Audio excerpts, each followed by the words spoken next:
கன்னியாகுமரி மாவட்டத்துல அரசு பேருந்துல பயணம் செஞ்ச மூதாட்டியினுடைய தங்க சங்கிலியை பறிச்ச 2 இளம் பெண்களை பயணிகள் மடக்கி பிடிச்சு போலீஸ்ல ஒப்படைச்ச சம்பவம் பரபரப்பை ஏற்படுத்தி இருக்கு.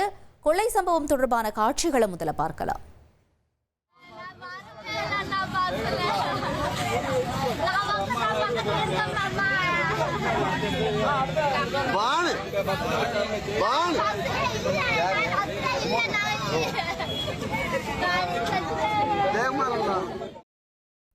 கன்னியாகுமரி மாவட்டம் கொல்லங்கோடு பக்கத்தில் இருக்க காஞ்சிரங்கோடு பகுதியைச் சேர்ந்த 75 வயது மூதாட்டி கேசம்மாள். இவர் வில்லுகுரி பாலம் பகுதியிலிருந்து பேருந்துல போனப்ப தன்னோட கழுத்துல அணிஞ்சிருந்த 3 சவரன் தங்க செயின் காணாமல் போனதை கண்டு கூச்சலிட்டு இருக்காங்க.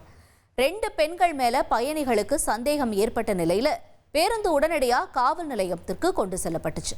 அங்கு விசாரணை மேற்கொண்ட போலீசார் தூத்துக்குடியைச் சேர்ந்த அந்த பெண்கள் கிட்ட இருந்து நகையை மீட்டிருக்காங்க. அவங்க ஏற்கனவே நகை திருட்டு வழக்கு இருக்கிறதையும் போலீசார் கண்டறிஞ்சிருக்காங்க.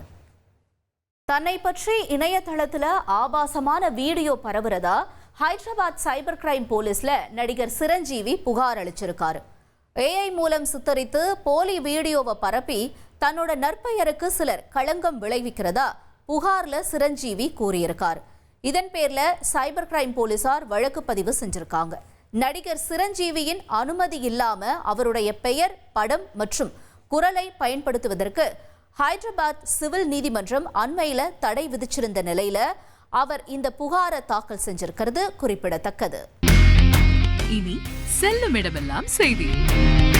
தந்தி டிவியின் வாட்ஸ்அப் சேனலை ஃபாலோ பண்ணினா செல்ல இருக்கும் இடமெல்லாம் செய்தி.